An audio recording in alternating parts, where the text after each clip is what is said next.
hello, how you guys doing? It's Coley coming back to you with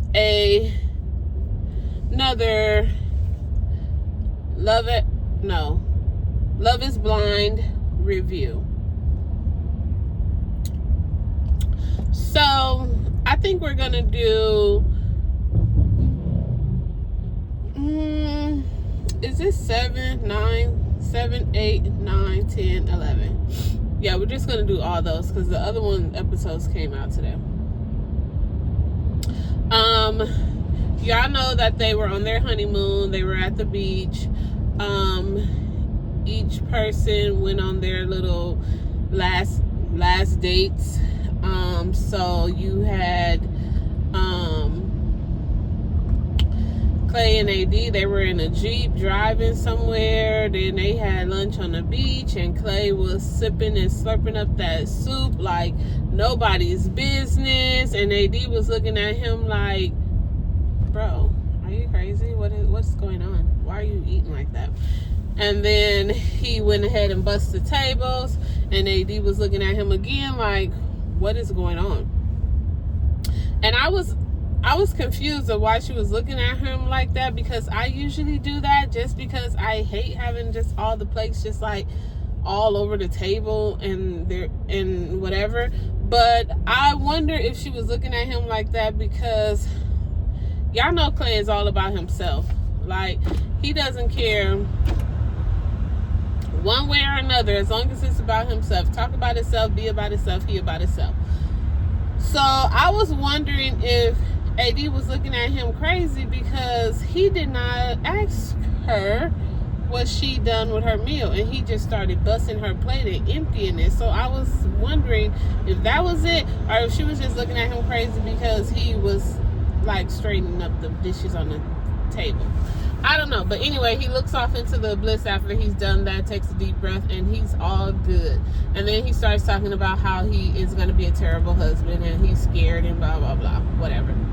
So then we have Kenneth and Brittany. They have their little date on a boat, and these two look, at first they were such a hit with people, and then it looks to be like they have fallen off a cliff. Like, Brittany wants physical touch. She lets it be known that my love language is physical touch, affection, and all that kind of stuff. Like, touch me, caress me, rub me, let me know. Like, that's the quickest way to my heart is letting me know, holding me. Especially if I got a big, strong man on my arms. Yes, wrap me in your arms and let me know that I got you, baby. That is what Brittany is wanting. And it doesn't help that Kenneth is a big black guy.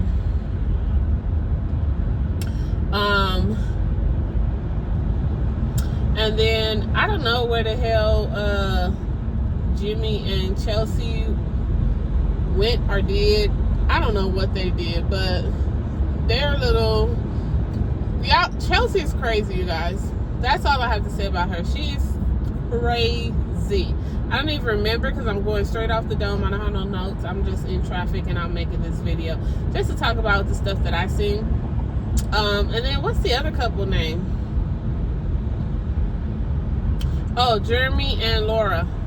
Yeah, they're not much to talk about at this point either. Jeremy is his name Jeremy? Jeremy. Whatever. He's apologizing for the night before with AD and the titty smack comment and the whole little thingamajig or whatever. Oh, that's it. He's apologizing for that, and they agreed to just, they agreed to that he was stupid and it wasn't Laura's fault because this was an inside joke and you should have never brought it on the outside, even though she literally told him to do it to the girl. So it wasn't too much of an inside joke, because when you say that, then you would say, no, babe, don't ever do that. I'm just joking. Like, you should have made it clear to him that it was just a joke, and it was just, don't even mention it to her. Just, this is between us two. It was just a joke. Like, those are the things that when you keep stuff on the inside and you let somebody know that this is not to be repeated, those are the things that you say. And then if he said it out loud, then you can get mad at him. Now, I don't know if that's what happened, because, editing. But that's not what he said. And that's not what she said. She just said you're supposed to know that it's something you're not supposed to do. Whatever. That I wasn't serious. You're supposed to know that I'm not serious. Okay, so is that all the couples? Was it only 4? I don't feel like I'm missing a couple. Oh, I am. What's the America's Favorite Couple?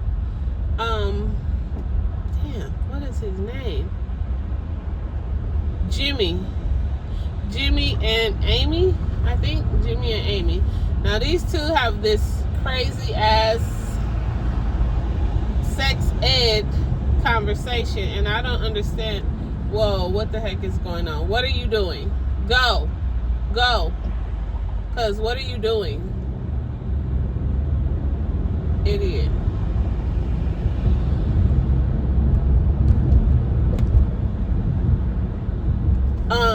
They have a freaking crazy sex ed conversation, and it's like, what are you guys talking about? Like, Jimmy doesn't want to have sex because he's afraid of getting her pregnant, and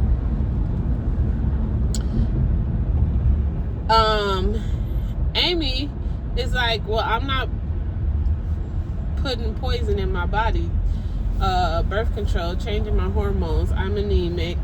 That doesn't help also. So I'm not about to do no putting poison in me just so that we can have sex. Why don't you get a vasectomy? And I was like, girl, no, you did not suggest a vasectomy because he still wants kids. But also, I get it. I understand her not wanting to take birth control, putting those hormones in her body. I understand that. That is a very, very valid reason. But I'm kind of concerned because Jimmy, when she suggested a vasectomy, Jimmy was like, oh yeah, great idea. And I was like, bro, what? And then he's talking about tubes tied and all this kind of stuff. And I'm just thinking to myself, are you guys stupid? Like, is the educational system that far gone? Like, we were having, when I was in middle school, we used to have sex education class. Like, we would literally have to sign a permission slip so that we can have those kind of classes taught to us. Yes, so I don't understand what is going on. Like, how do you not know that simple thing, getting your tubes tied and getting a vasectomy, it is forms of birth control, but it is the most drastic form of contraception, birth control. It is the most drastic form because it actually involves a hospital or a doctor's office and surgery. Like, especially for a woman, that's not just something that you just be like, oh, today I'm gonna go get my tubes tied, and I'll think about when I'm ready to have kids, I'll go get them untied. No, this is not tying your shoes. No, this is tying your tubes. What are y'all talking about? Like, it's so weird. So I was just like, oh my God. Like, y'all need to bring back those classes. Y'all need to really bring back those classes. Sex education, home ec, those classes, bring those classes back. And they are for everyone. They are not just for girls. Like, bring back those classes and quickly. because what I took all those classes: sex education, I had home ec, I had wood, I had what are y'all talking about? I don't understand this. I don't understand what the school system is doing, like, at all. At all. The only class that they did not teach us is financial education. They did not have a financial education class, which I think that is very important to have. It's very important for kids to have that financial education class, because that we all need it. The financial literacy is very big in the United States, and we all need it. We all need that class. So anyway, they just had that stupid conversation, and it was just like, and we will touch back on that conversation in a little bit. But anyway, so they go home. Everybody goes home. Time to go home. They go see each other's houses. Everybody's houses is whatever. Johnny has his, is it Johnny? Johnny. Okay, so Jimmy is Chelsea's boo dude, and Johnny is Amy. Sorry if I got that mixed up. Yeah, I did. It's all J's except for Clay. And Kenneth. But so they go back home.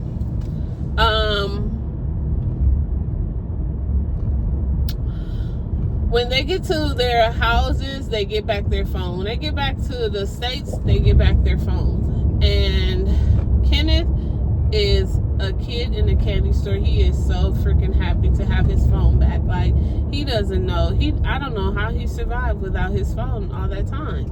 Like, it was like Kenneth was too ecstatic to have that phone back. And it was just, and Brittany was looking at him like, are you for real, dude? Like, was it that serious? She's trying to talk to him and unpack and all that kind of stuff, and he's just like not there. And I believe it was at that very moment that man had checked out. I think he had checked out before they got back, but I feel like he was still trying to hold on and save face and see. But I think Kenneth literally checked out. And it just was not gonna work for him trying to date this white woman, and his first white woman being a full white woman, and it being on TV, and he's talking about how he's pro-black and he wants to, help his people, all that kind of stuff. It just wasn't gonna work, and it was playing in his mind, and so he had checked out completely. So he stays out one night, all night, and Brittany asked him questions like, dude, you came in, it was like 1 a.m.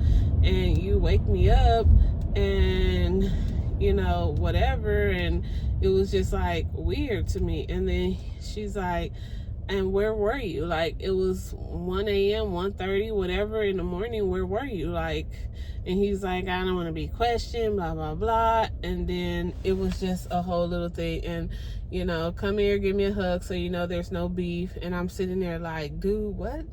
You're such a lame. Like, and he's looking at his phone and he's just eating. And he's like, it was just the end. And I'm glad that Brittany ended it, and I'm glad that I don't think they had sex or anything like that. I'm glad that it was just over. So I'm literally glad that just ended, because I don't think Kenneth, I don't know, I think once he realized that this is for real, like, it would have been too hard for him to explain certain things. So that process, he had checked out of the process. Okay, so they're done because they broke up, and he got on the phone and he calls him out, yeah, I'm about to leave, blah, blah, blah. And we ain't gonna see him till the reunion because, yeah. So then we go to Jeremy and Brittany. They go to Jeremy's house or whatever, and his house is spick and span clean. Espresso, no dispresso. They go to his house, and she's so mad about him having silverware. Like, I was like, what did you expect the man to be eating off of? He never told you that he was broke. He told you that he was a neat freak. He told you that he loves stuff clean. I just didn't understand what was her name, Laura? I didn't understand what her whole fight was with him. Like, she was just looking for something. She's the main one that wants to change him. She wants to change him. And then even when he meets her people, she's like talking about him and saying things like how he had another person of interest, how he was wearing Hawaiian shirts, blah, blah, blah. And it was like her people was looking like, wow. And she was just so mean, like super mean. Like, not even funny, haha mean, just, wow, you said that out loud? Mean. But, whatever. So, in another, they go to, no, Jeremy goes out one night, and then I guess he stayed out till like 5 a.m. And at this point, Laura gets up in the morning and she questions him about it. And she's like, you were with Sarah Ann, which Sarah Ann is his other love interest on the show. You were with her and blah blah blah. And he's like, I was there at the bar, and they told me that somebody from some of the castmates were gonna be there, and you know, we didn't do anything, we just talked. And she was like, you were at her house at this time, blah blah blah. I don't know. But she was like, yeah, this is not gonna work. So they break up. But then at the barbecue, where the cast barbecue, they were just acting like they didn't know each other or whatever. And when they finally did sit down to talk, he was like, I tried to call you, I tried to speak to you, I tried to apologize, I tried to send flowers, like you were not having it. And she was just giving one of those, I want to be so mad, I want you to beg, I want you to moan, I want you to do all of that. And I don't think, you gotta understand that yes, this is a show, but yes, this is real life also. And I don't think he was at the begging point. Like, you guys don't even live together, you guys have not been together for a long time, you have not shown him how you're capable of making his life greater. Like, so those things are important when you try to do what Laura tried to do, which is get Jeremy to realize, like, you know, you need to beg for me, like beg for my hand, beg to be with me. And he just wasn't giving that. He was not about to be begging her. So no, she didn't get what she wanted, and it kind of frustrated her. So she was just mad at the whole barbecue. She said she's over it. I don't know, because when she talked to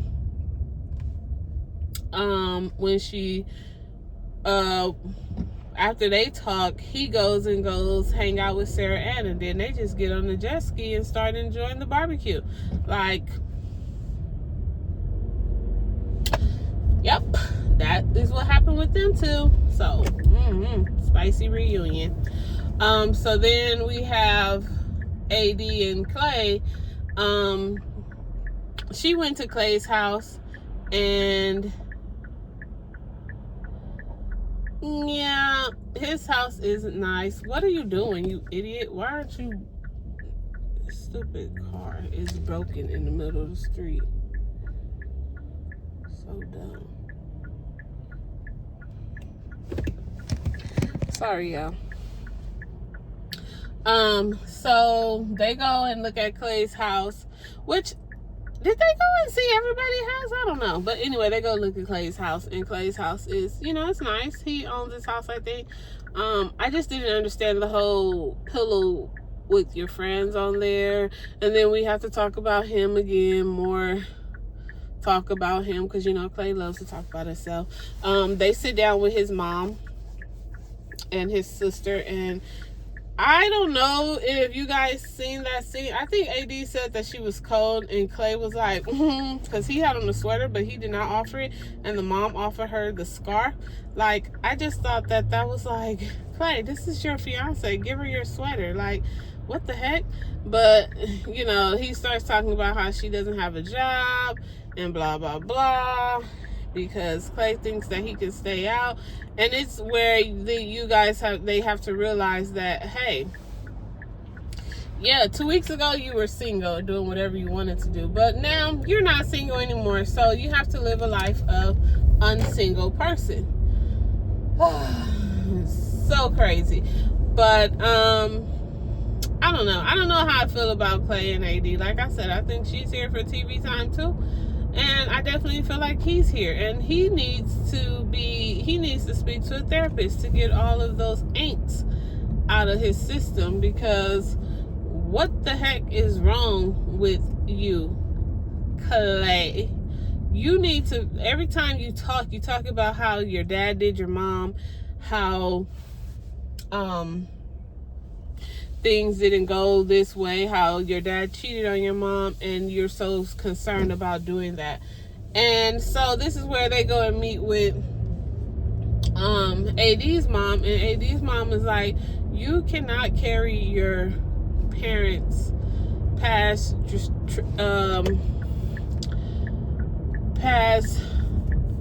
things and feel like that's gonna be something that you do. Like, you just can't do that. You have to actually live life for yourself. Like, be concerned with yourself. Live life for your own self. Don't try to live life for others, because you're gonna mess up. Stop trying to be scared of messing up and just live life. Like, that's what she was telling him, and which is true. Like, he's so afraid of messing up that he's gonna mess up. He's so afraid of it. Like, he is literally like, oh, my dad did this, so he's trying to have a conversation about how if they don't say yes at the altar, they could still be together. And it's like, what? Are you dumb? Are you dumb? Like, are you really dumb? Because no, there's no stay together. If you say no at the altar, then you're saying no, because that defeats the whole point of this, the whole purpose of this show, the whole reason that we're here. That defeats it. So if you say no, then it's a no. Sorry about the sun, but anyway, so I'm gonna be quick. So then we have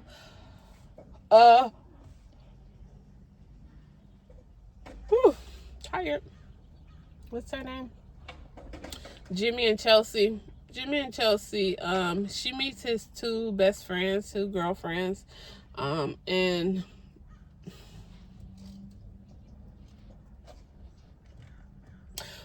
I believe one of them he smashed, but hey, that's just me. I don't know. Maybe not. What y'all think?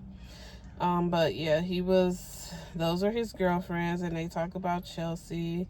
And then I think Chelsea had got mad at him the other night because she wants to, her girlfriends come over, because after they see her house, his house or whatever, her girlfriends come over, and they talk about the two guys. And then after they leave, he comes down and meets the friends, but after they leave, she's like, you didn't give me a kiss today. And he's like, I did kiss you. I kissed you twice, actually. And she's like, no, you didn't. Oh, you did. And I know why you didn't, because you seen a picture of Jessica. And it's like, bitch, what? What the fuck are you talking about? And I'm just like, she is freaking lunatic, because what? A picture of Jessica? What? And so he's like, what? And then he calls her clingy, and oh my God, it is World War III, because no, she is not clingy. And I'm like, yes, you are. You're clingy and crazy. Like, both of them. You are both. You are both clingy, crazy, and oh my God, girl, get over yourself.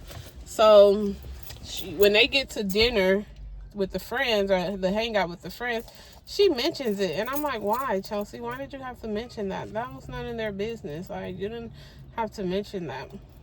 But yes, she mentioned it, and it was so weird, because it was just like, girl, we didn't have to do this. Oh my goodness. So who else? We have the two lovey-doveys. They didn't really have anything. She meets with his family.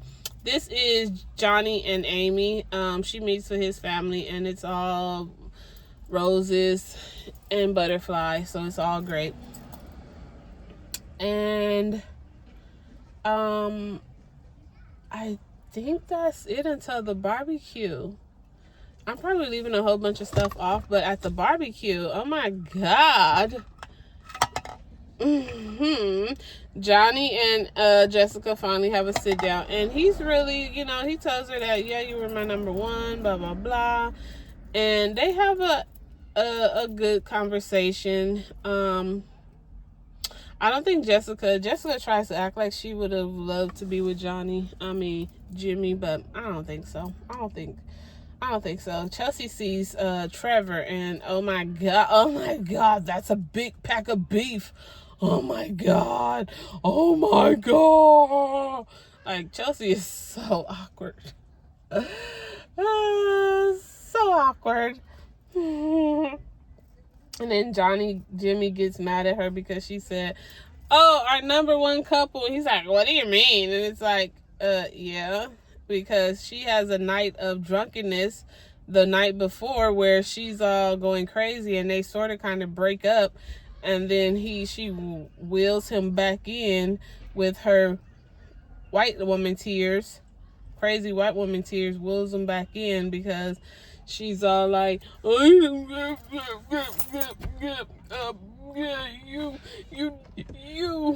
were out and you were with other girls. And he's like, I went to a frat party birthday party with my frat brothers, and we were there. I was there for literally an hour and a half, and then I came home. I asked you if you wanted to go. You said no. And now he's like, you're fishing for information, and it's not there. And she throws out the whatever word, I don't think I love you. And he's like, okay, we don't need to be together. And she's like, yeah. So whatever. They go dress shopping, and it's all whatever. Honestly, I think only one couple is going to get married, and that is Johnny and Amy. Oh yeah, they met her dad, and he asked for her dad for her hand in marriage, and her dad said yes. And it was cute. I liked it. I liked that interaction. They are cute. But he realizes that yeah, I should not get a vasectomy because it's not an easy process. And I'm like, duh. Like, he tries to explain it, and we was like, we don't need to explain to us. You needed to explain to yourself. So yeah, that is Love is Blind. I know I left a whole lot out, but it's just after all the social media stuff, it's not even believable anymore. It's totally not.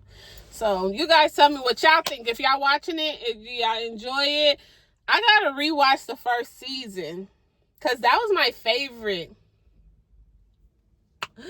Yes. All right. So check me out. I'm gonna come back with a little smaller video of the last scene. Well, actually, I don't need to, because AD got into Sarah Ann's ass, and I was wondering why, but hey, she wanted to get into her ass and ask her all these questions, like, why are you texting, blah, blah, blah, and it was just like, AD, mind your business. Go see what you and Clay got going on. Go talk to Clay. But other than that, it was, yeah. All right, y'all. Love y'all.